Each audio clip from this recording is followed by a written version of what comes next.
La base de l'alimentation du diabétique, c'est les index glycémiques. On sait qu'un index glycémique supérieur à 55, c'est un peu trop fort, qu'inférieur à 20, c'est bien. Entre les deux, c'est moyen. Ce qu'il faut comprendre dans l'index glycémique des aliments, c'est que ça détermine la quantité d'insuline que l'organisme va avoir besoin de sécréter pour métaboliser l'aliment. AVS avec Philippe Robichon.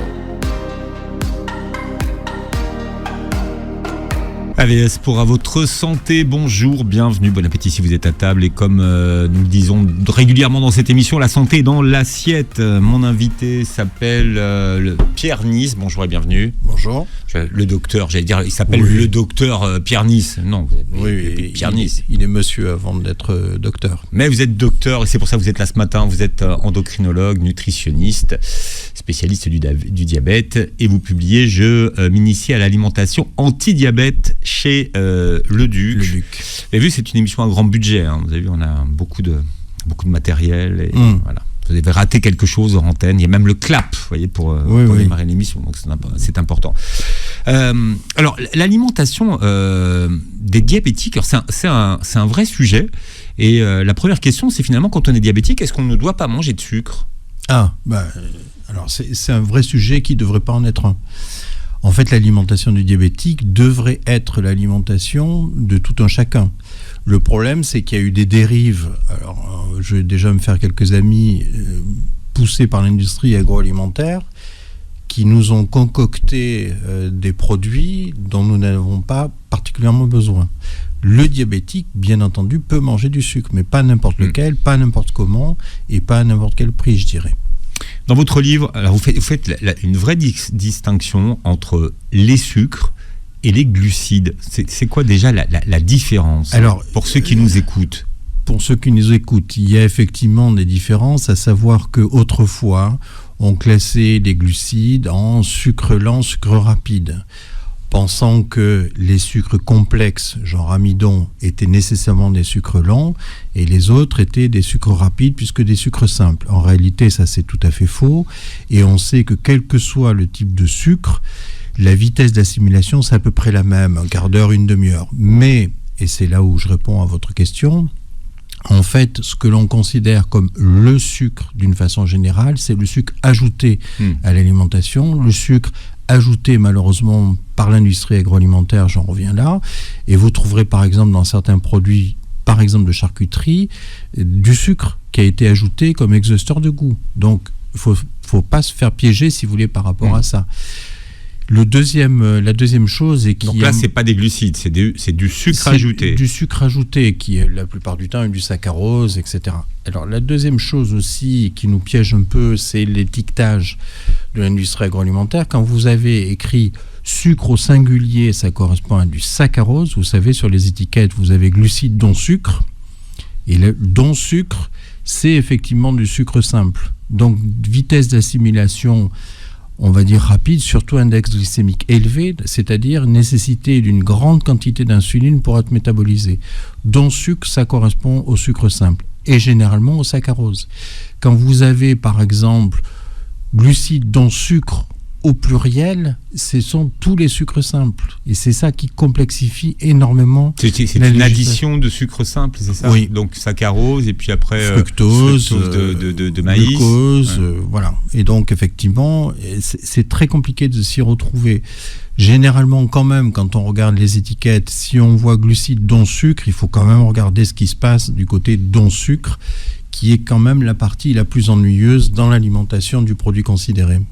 Et quand on voit un produit où il y a écrit sans sucre ajouté, alors on a plutôt envie de faire confiance, mais qu'est-ce qu'il faut comprendre dans ces sans sucre ajouté ? C'est ça que vous expliquez dans votre livre. Alors, le piège, si vous voulez, sans sucre ajouté, ça veut dire qu'on n'a pas ajouté de saccharose. Mais on peut avoir ajouté d'autres types de glucides, de sucre, notamment effectivement ce qu'on appelle des polyols, qui sont des types de sucres différents qui en fait ne sont pas fabriqués de la même façon, qui en fait ont un pouvoir sucrant qui permet de donner le goût sucré, mais qui par exemple en termes métaboliques ne sont pas neutres du tout. Donc quand on a l'exemple qu'on peut donner, c'est les chewing-gums sans sucre, qui sont sucrés avec des polyols, parce qu'il y a un goût sucré quand vous consommez un chewing-gum sans sucre, il y a un goût sucré. Ce sont des polyols qui en plus sont très mal tolérés sur un plan digestif, d'où les ballonnements et tout ce qui va avec. Mais moi, ce qui m'intéresse, c'est sur le plan du diabète. Vous voyez, c'est ça. Donc, vous expliquez très bien ce qu'on appelle les sans sucre. Donc, les sans sucre, c'est les édulcorants. Qu'est-ce qu'il y a d'autre? Aspartame. Oui, tout à fait, oui. Bon. En quoi est-ce que l'organisme ne fait-il pas la différence entre ces faux sucres et les vrais sucres? C'est compliqué comme question, mais je peux essayer d'y répondre simplement. Non, parce qu'il y a beaucoup de gens, par exemple, qui sont diabétiques, qui vont prendre un Coca zéro. Oui. En se disant, je prends du Coca zéro, donc je risque rien. Faux, malheureusement. Alors, il y a plusieurs niveaux, si vous voulez. D'abord, il y a le goût du sucré qui via une boucle un peu compliquée, neurologique, qui passe par le cerveau, qui passe par le goût d'une part, enregistré par le cerveau, qui va vers les intestins par le nerf vague, et qui va déclencher des sécrétions. Et donc, c'est pas neutre. Et puis surtout, ce que l'on sait par rapport aux édulcorants d'une façon générale, c'est que les réactions, notamment par rapport aux hormones digestives, dont on parle beaucoup aujourd'hui, les analogues du GLP-1 par exemple, dont vous avez entendu parler, parce qu'il y a certains produits qui sont en train d'être commercialisés aujourd'hui. Eh bien, les réactions par rapport aux sécrétions d'insuline, par rapport aux sécrétions de GLP-1, par rapport à la gréline, qui est une hormone de l'estomac, qui dit « attention, stop, c'est bon, on a assez mangé ». Eh bien, les réactions par rapport à ces hormones-là, des édulcorants, ne sont pas bonnes du tout. C'est pour ça que c'est un piège classique. Mais comment est-ce que l'organisme métabolise ces faux sucres? Il va pas sécréter d'insuline pour les faire rentrer dans les organes. Il n'a pas besoin de sécréter d'insuline, mais malheureusement, via le système digestif, il peut être berné.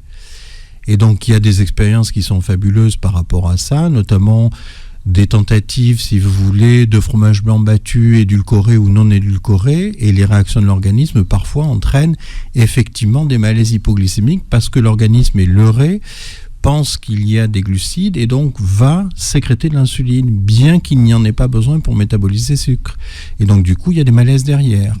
Donc, c'est vraiment les produits édulcorés d'une façon générale, surtout chez les diabétiques, il faut s'en méfier comme de la peste. Alors, par quoi vous remplacez le sucre, vous? Alors, on a droit... pour les diabétiques, hein. Non, mais j'entends bien, mais si vous voulez, c'est pas un interdit absolu, heureusement. On a droit quand même à, entre guillemets, quelques écarts. Ce qu'il faut, c'est surtout respecter certaines choses. On peut respecter à condition, effectivement, que ce ne soit pas trop répétitif. On peut respecter à condition que ce ne soit pas en dehors des repas. On peut respecter à condition que ce ne soit pas trop en quantité. Et puis, il faut faire attention, si vous voulez, par rapport, là aussi, à la qualité des glucides. Vous avez un auditoria qui est surtout orienté vers le Maghreb, je suppose. Et donc, moi, j'ai beaucoup travaillé à Beaujon, donc on a effectivement un recrutement très important par rapport à ça. Et c'est vrai que si on vous dit, par exemple, 2 dattes correspondent à un fruit, oui, en quantité de glucides, mais pas en termes de réaction. Donc, il faut faire attention à ça. C'est-à-dire, c'est quoi la réaction de 2 dattes? La réaction de 2 dattes, c'est que les 2 dattes séchées, préparées, etc., c'est du sucre d'assimilation rapide à index glycémique élevé, et donc vont déclencher des sécrétions d'insuline beaucoup plus fortes. Donc, il faut faire attention à ça aussi. C'est-à-dire qu'il faut effectivement orienté sur des desserts qui soient pas trop sucrés, sur lesquels on peut maîtriser les choses, que l'on peut éventuellement sucrer avec un peu de sirop d'agave ou des choses comme ça, avec des index glycémiques beaucoup plus bas, et donc pas se faire piéger, si vous voulez, par ça, quoi. Le sucre de canne, oui, ou le sucre roux, mieux, pas mieux? Mieux à condition, là aussi, de la qualité de ce que vous achetez. Vous savez bien, des sucres de canne qui sont de très bonne qualité, où vous allez avoir d'autres nutriments, on va dire, vitamines et autres, contenus dedans, que vous n'avez pas dans le saccharose, bien entendu. Mais là aussi, il faut faire attention, il faut vraiment regarder les étiquettes. Le diabétique de type 1 et le diabétique de type 2 doivent-ils manger de la même façon, docteur Nice? Alors, il y a des nuances, si vous voulez. C'est vrai qu'on est beaucoup plus permissifs aujourd'hui dans le diabète de type 1, qui sont les diabètes traités par l'insuline, pour faire simple.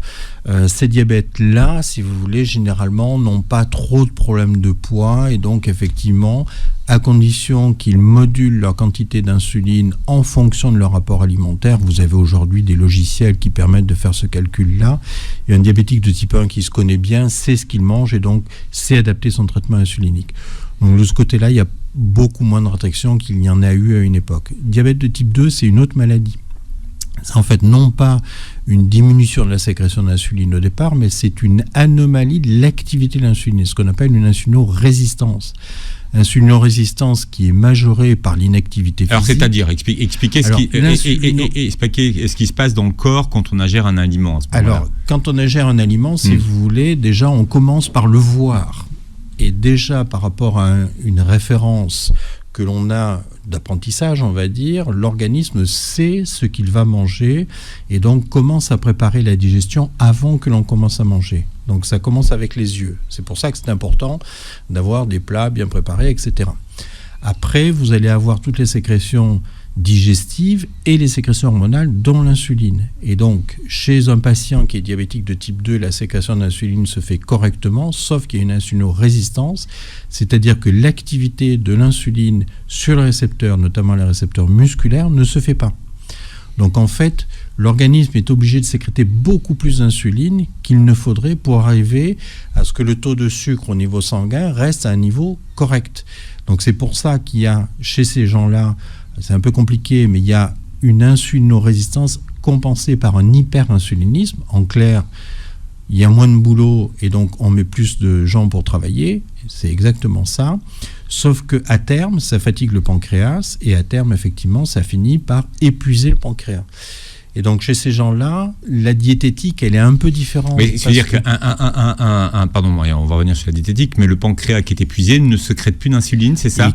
Il ne sécrète plus assez d'insuline et généralement, comme aujourd'hui, si vous voulez, les diabétiques de type 2 meurent beaucoup moins de maladies cardiovasculaires, notamment d'infarctus. Leur durée de vie a beaucoup augmenté, et tant mieux. Et donc, on arrive aujourd'hui à épuisement du pancréas, et donc ça veut dire que ces gens-là sont nécessairement à un moment ou à un autre sous insuline aussi. On ne peut pas relancer un pancréas épuisé, parce que je vois qu'il y a des expériences où ils veulent relancer la fonction et la reproduction de l'insuline. Tout à fait. Il y a effectivement régulièrement des papiers là-dessus, mais pour l'instant, disons qu'en pratique, on va dire courante, quotidienne, ça ne marche pas encore. C'est-à-dire qu'une fois que le pancréas ne sécrète plus d'insuline, c'est mort. C'est fini pour l'instant, aujourd'hui. Oui, pour l'instant, aujourd'hui. Ça va changer, mais pour l'instant, en pratique quotidienne, on va dire que c'est effectivement foutu.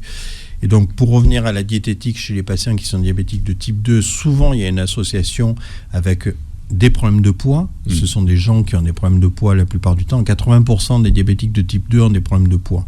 Donc c'est beaucoup. Ils ont des problèmes de poids, ils sont trop gros. Voilà. Mais ils ne pourraient pas être trop minces ? Dans les diabétiques de type 2, il n'y en a pas beaucoup. Non, je vous taquine, mais on ne sait jamais. Non, mais Parce que dans les diabétiques de type 1, il y en a beaucoup qui sont minces, très minces. Oui, qui sont minces, mais il y en a quelques-uns aussi qui sont forts, beaucoup moins. Mais bon... En tout cas, chez les diabétiques de type 2, c'est vrai que la diététique, pour lutter contre l'insulinorésistance, c'est une prise en charge globale. C'est pas que le sucre, c'est aussi tous les problèmes, notamment liés aux apports de matières grasses, etc. Et puis surtout, réguler l'activité physique qui est épouvantable. Voilà, vous vous posez peut-être la question de savoir comment on mange quand on est diabétique. J'ai invité le docteur Pierre Nice aujourd'hui, endocrinologue et nutritionniste qui publie « Je m'initie à l'alimentation anti-diabète » chez Le Duc. Et c'est vrai que l'alimentation et la nutrition, ça peut paraître un peu compliqué quand on a des messages tellement contradictoires. Donc vous dites que la base de l'alimentation du diabétique, c'est les index glycémiques. C'est très important. Mais il faut encore maîtriser ce concept d'index glycémique. Oui, c'est-à-dire qu'on sait bien, effectivement, intuitivement, quand un aliment est bon, quand il n'est pas bon. C'est vrai qu'on ne va pas se mettre à apprendre par cœur les tables d'index glycémique des aliments. Et en particulier, on sait qu'un index glycémique supérieur à 55, c'est un peu trop fort, qu'inférieur à 20, c'est bien. Entre les deux, c'est moyen. Les dates, par exemple, c'est combien ? Alors, les dates, si vous prenez les fameuses dates dont on parlait tout à l'heure, là, on est très élevé, on est à supérieur à 70. Donc, c'est ça qui est un peu embêtant. Ce qu'il faut comprendre dans l'index glycémique des aliments, c'est que ça détermine la quantité d'insuline que l'organisme va avoir besoin de sécréter pour métaboliser l'aliment. Donc plus c'est élevé, et plus effectivement le pancréas est sollicité. Alors il y a plein de choses qui interviennent, et c'est pour ça que c'est pas, à mon avis, utile de connaître par cœur la table des aliments d'index glycémique. Il y a plusieurs facteurs qui interviennent, notamment la mixité du repas, c'est-à-dire que vous n'allez jamais manger, 500 grammes de carottes râpées toute seule. Alors qu'est-ce qui se passe quand on mange 500 grammes de carottes râpées toute seule? Parce que ça c'est une bonne question. Alors, la carotte en elle-même a un index glycémique qui est autour de 50, mais par contre, si vous ajoutez la vinaigrette, vous allez baisser l'index glycémique, et pour peu que vous mangiez des carottes râpées avec une légumineuse quelconque, vous allez encore baisser l'index glycémique de l'aliment considéré. Parce que la carotte râpée est crue en plus. Tout à fait, parce qu'elle est crue, effectivement. Mais elle n'est pas cuite avec la sauce, ça? Oui, non, elle n'est pas très cuite, oui. Donc qu'est-ce qui se passe si on ingère 500 grammes, parce que 500 grammes, c'est quand même beaucoup. C'est beaucoup, oui, effectivement. Alors, ce qui se passe, là, je pense effectivement que votre organisme va être fortement sollicité, parce que le volume de glucides par la quantité de carottes que vous allez manger est relativement important. J'aurais dû prendre moins que 500 grammes, mais bon, c'est pas grave. Donc, ce que je veux dire, c'est qu'il y a plusieurs facteurs qui interviennent sur l'index glycémique des aliments. Bien sûr, la mixité du repas. Plus vous avez un repas complet, notamment qui apporte des fibres, et plus l'index glycémique des aliments va s'abaisser les uns et les autres. Et puis, il y a d'autres facteurs qui interviennent, notamment la cuisson. Si vous prenez par exemple du riz, en fonction de la cuisson que vous allez avoir, si vous faites du riz très cuit ou au contraire du riz beaucoup moins cuit, pour peu que vous preniez du riz basmati de bonne qualité, vous allez avoir un index glycémique qui va être très différent. Les pâtes, c'est encore pire. Si vous prenez par exemple les pâtes à cuisson rapide, cuisson rapide parce qu'aujourd'hui on n'a pas le temps de faire la cuisine, etc. Les pâtes à cuisson rapide, sur un plan nutritionnel, c'est une catastrophe parce qu'effectivement, vous allez avoir quelque chose qui va être assimilé et demander des grandes quantités d'insuline, un index glycémique très très élevé. Par contre, les pâtes al dente de bonne qualité auront un index beaucoup plus bas. Qu'est-ce que vous appelez de bonne qualité? Vous savez bien que normalement c'est avec des blés durs, choisis, triés, etc. Bon, je ne veux pas citer de marque. Mais si vous en citez plusieurs, ça nous permet de... Parce que... Voilà, c'est important d'avoir des... Les Barilla, par exemple, d'une façon générale, sont quand même des pâtes de qualité. Les pâtes italiennes, d'une façon générale, sont des pâtes de bonne qualité, parce que c'est la culture des pâtes, l'Italie, bien entendu. Et donc après, c'est vrai que... Mais elles restent quand même, si on les fait cuire, elles restent à index glycémique un peu élevé. Mais plus vous allez les faire cuire, plus l'index glycémique va être élevé. Donc c'est pour ça qu'on conseille de manger des pâtes al dente plutôt que très cuites. C'est juste pour ça. Mais c'est déjà pas mal quand même. Donc il y a plein de facteurs qui interviennent. C'est pour ça que la cuisson des aliments, quand vous faites des papillotes, quand vous faites, cuit au wok, etc., ou au four, vous allez avoir des index glycémiques qui vont être très différents. Donc la façon de cuisiner influe sur la qualité des aliments que vous allez consommer, bien sûr. Alors il y a un autre concept, c'est le concept de charge glycémique. Compliqué. Mais je veux bien qu'on en parle. Pourquoi c'est compliqué? Mais en fait, finalement, parler de l'index glycémique d'un aliment, si on n'intègre pas tout ce qu'on mange au cours d'une journée, est-ce que c'est suffisant? Alors, vous avez raison. C'est vrai effectivement que la charge glycémique de l'aliment tient compte non seulement de l'index glycémique de l'aliment, mais de la quantité d'aliments que vous allez consommer. Donc, effectivement, la charge glycémique devrait être plus utilisable ou plus utilisé que l'index glycémique de l'aliment. C'est vrai, pour revenir aux carottes tout à l'heure, que vous n'allez jamais ou rarement manger 500 grammes de carottes râpées d'un seul coup. Vous allez plutôt en manger, on va dire 100 grammes, et ça sera déjà pas mal. Mais effectivement, la charge glycémique des aliments, alors il y a des tables là aussi, qui tient compte de l'index glycémique de l'aliment, tient compte de la quantité d'aliments, de la portion d'aliments que vous allez consommer. Donc la charge glycémique, notamment par exemple des carottes, bien entendu, est plus basse que la charge glycémique de certains types d'autres aliments comme les pommes de terre. Vous allez manger plus de pommes de terre que vous allez manger de carottes. Voilà. Mais c'est intéressant aussi, sauf que si vous voulez, on a des notions qui sont difficiles à intégrer. C'est-à-dire qu'à partir du moment où il y a une notion qui est définie par la communauté scientifique, il faut 10 ans pour qu'elle descende pour tout un chacun. Il faut une dizaine d'années. Donc c'est beaucoup. L'index glycémique des aliments aujourd'hui, je pense que tout le monde sait à peu près ce que c'est. Ou en tout cas une notion un peu de ce que ça peut être. Ils savent que l'index glycémique, c'est important. Mais c'est pas non plus passé chez tout le monde. La charge glycémique, alors je peux vous dire, c'est passé chez personne. Voilà. Est-ce qu'il y a des aliments qu'on pourrait manger à volonté, par exemple ? Ah ben, vous pouvez manger tous les légumes verts à volonté, oui, bien sûr. Après, c'est une question de tolérance digestive, entre autres, parce que si vous mangez, je sais pas, si vous nourrissez de salade avec des fibres peu digestibles, bah, à force, ça va finalement vous ballonner. Alors, c'est vrai que j'ai mal posé ma question, c'est en termes d'index, en termes de glycémie. Est-ce qu'il y a finalement des aliments qui mangés à volonté ne font pas monter la glycémie ? La glycémie monte essentiellement pour les aliments glucidiques, bien entendu. Donc l'index glycémique des aliments dépend des aliments glucidiques. Donc les aliments protidiques ne posent pas de problème par rapport à l'index glycémique et n'entrent pas dans le calcul de l'index glycémique. Pareil pour les lipides, pour les graisses. Ça n'entre pas dans le processus. Mais là, c'est pareil. Vous allez rarement manger un type de macronutriments tout seul sans manger les autres. On a quand même une mixité des repas, heureusement, et il faut d'ailleurs. Parce que nous sommes omnivores. Alors on est omnivore, ce qui veut dire qu'on est susceptible de manger de tout et digérer tout, mais qu'on est aussi, et c'est dans le sens celui-là qu'on oublie, on doit manger de tout pour que le métabolisme se fasse correctement. On doit manger de tout.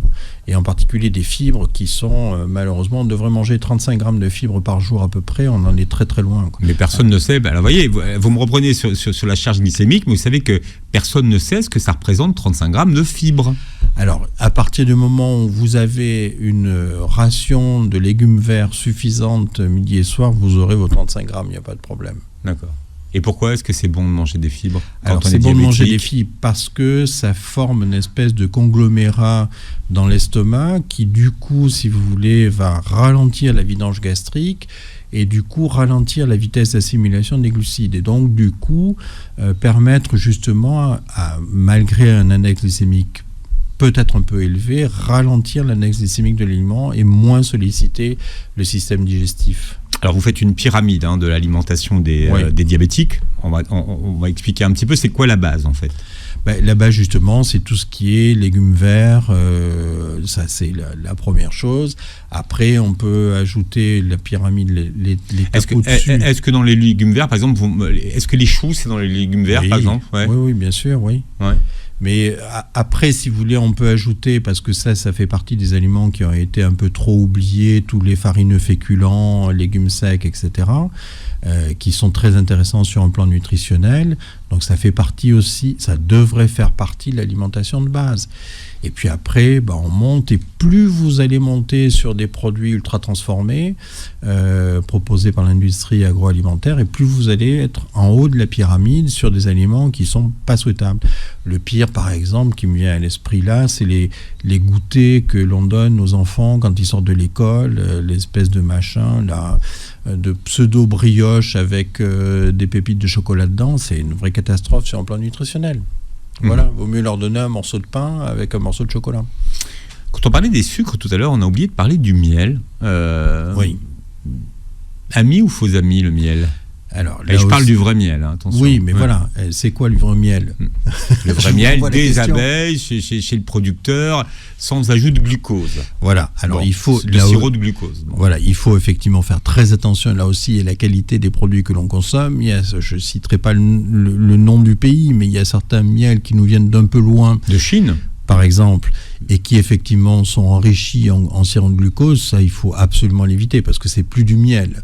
Alors le miel en lui-même, si vous voulez, il va avoir un index glycémique qui va être variable en fonction de la quantité, la proportion de fructose qu'il y a dans le miel.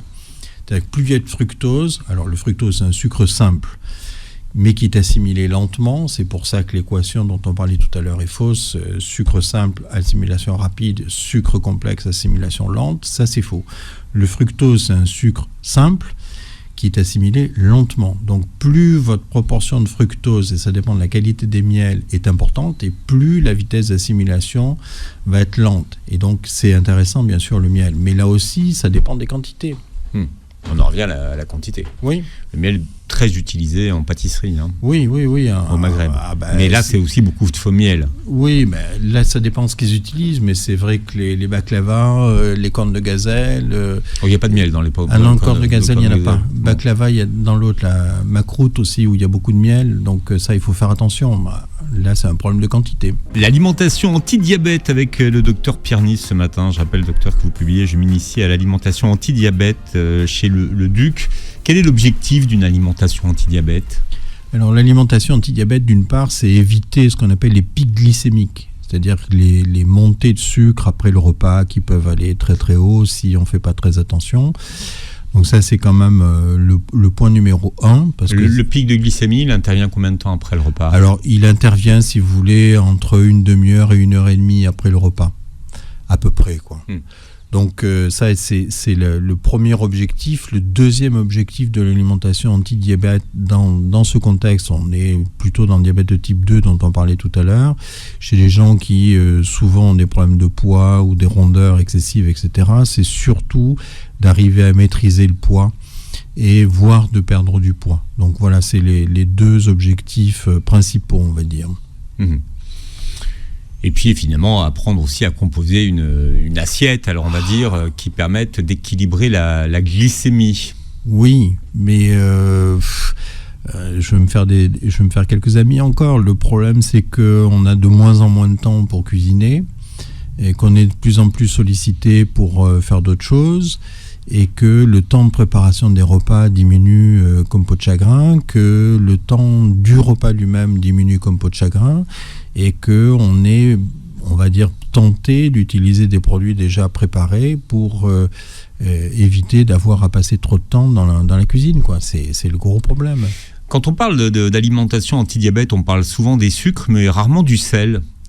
Alors, le sel, il y a plusieurs problèmes par rapport au sel. D'abord, on mange trop de sel. D'une façon générale, si vous voulez, les recommandations seraient d'apporter autour de 4 à 6 grammes. C'est pas beaucoup, hein. Sachant que... Par jour ? Par jour, oui, pardon. Sachant qu'on est plutôt autour de 10-12 grammes dans une alimentation, on va dire, classique. Donc, c'est beaucoup, beaucoup plus que ce qu'il ne faudrait. Et que si vous avez une alimentation qui est salée, alors l'exemple type, si vous voulez, c'est la céréale sur la table et les gens qui ressalent même avant d'avoir goûté. Ça, c'est une vraie catastrophe. On monte à 15 grammes par jour, c'est beaucoup, beaucoup trop. Et donc, ça pose des problèmes, notamment sur un plan cardiovasculaire, bien entendu, mais aussi sur un plan de la régulation du sucre, parce qu'il y a une entrave, si vous voulez, qui se fait, qui majore l'insulinorésistance dont on parlait tout à l'heure. C'est-à-dire que plus vous mangez salé, et plus vous allez aggraver l'insulinorésistance par des mécanismes un peu compliqués. Là, vous pouvez nous expliquer, hein ? Ah ben, on aime bien comprendre. C'est très bien. C'est-à-dire que manger du sel va faire sécréter certaines hormones, notamment des glandes surrénales, qui en fait entravent l'activité de l'insuline, pour schématiser. C'est les glandes des reins, ça ? Alors, c'est au-dessus des reins. Au-dessus des reins. Vous allez sécréter beaucoup d'aldostérone et vous allez sécréter un peu plus de cortisol. Et donc, effectivement, le cortisol, qui est l'hormone du stress, entrave l'activité de l'insuline. Donc, c'est surtout l'aldostérone, donc l'hormone de la rétention, qui est impliquée. Et donc, voilà, il faut faire attention au sel. Donc, pour éviter le sel, là aussi, il faut faire attention aux produits ultra transformés, ultra préparés, etc., qui sont la plupart du temps salés. Le sel et le sucre au singulier, sont des exhausteurs de goût. Donc plus les produits sont de mauvaise qualité, plus vous ajoutez du sel, ou vous ajoutez du sucre, et entre guillemets, ça passe. On va parler des gras, et vous dites dans votre livre que manger des bons gras, c'est aussi important pour la personne diabétique. Alors, c'est quoi un bon et un mauvais gras ? Alors, là aussi, on rejoint ce dont on a parlé tout à l'heure. C'est-à-dire que le gras par rapport au diabète, c'est le mécanisme de l'insulinorésistance. C'est-à-dire que plus vous allez manger gras, plus vous allez manger notamment ce qu'on appelle des graisses saturées, en gros des graisses d'origine animale, et plus vous allez majorer l'insulinorésistance. Les bons gras, ce sont les gras polyinsaturés, qui sont des gras d'origine végétale. L'huile d'olive, par exemple. Mais là, c'est pareil. Moi, j'ai en mémoire une famille de patients qui m'expliquaient que l'huile d'olive était bonne et qu'elle venait de chez eux. Et ils consommaient à 4 une bouteille d'huile d'olive d'1 litre par semaine. Donc, c'est beaucoup trop, bien entendu. Il faut faire attention parce que ça reste des apports caloriques qui sont non négligeables. Et donc, les bons gras, c'est plutôt les gras d'origine végétale. Il faut faire attention aussi à la quantité. C'est toujours le même problème. Qualité et quantité. Comment est-ce qu'on évalue les bonnes portions ? à manger? Alors, les bonnes portions, si vous voulez, pour une portion on va dire une portion de viande ou équivalent. Alors après, on pourra discuter des gens qui ne mangent pas de viande et qui mangent à la place des farineux féculents, légumes secs. Bon, c'est pas un problème. Pour la viande, c'est l'équivalent de la paume de la main. C'est une portion normale, ça fait 100-120 grammes. D'accord ? Pour les légumes verts, c'est la moitié de l'assiette. Alors évidemment, il ne faut pas en profiter pour prendre une assiette 3 fois plus grande, bien entendu. Je crois qu'on pouvait les manger à volonté. Ça, on va en parler après, oui, si vous voulez. Non, mais c'est pas. Je vous ai posé la question tout à l'heure. Donc moi, je retiens. Le cerveau est bien fait. Hein. Oui, tout à fait. Mais on va en parler bon, si vous voulez. D'accord. Donc c'est la moitié de l'assiette. La moitié de l'assiette, ou en tout cas presque moitié. Et vous pouvez à ce moment-là ajouter un quart de légumes secs et un quart de protéines d'origine animale. Si vous ne mangez pas de protéines d'origine animale, vous allez augmenter la proportion des légumes secs. Alors, est-ce qu'il faut manger des légumes verts avant ? On a parlé de ça tout à l'heure. À volonté. Ah, à volonté, mais ça, c'est autre chose, oui. Oui. Vous dites la moitié de l'assiette, mais il faut bien limiter quand même. Alors, le problème, si vous voulez, j'ai un ami qui dit la salade, c'est un prétexte à vinaigrette. Donc, voilà, il y a ça aussi qui compte. Oui, c'est vrai que la salade toute seule... la salade toute seule, il n'y a pas grand monde qui mange la salade toute seule. Alors, vous savez quoi, sur cette histoire de vinaigrette avec les influenceuses et les influenceurs, il y a eu ce revival du vinaigre. Oui, et notamment du vinaigre de cidre qui régulerait la glycémie. Oui. Pourquoi vous faites les yeux comme ça ? Non, rien.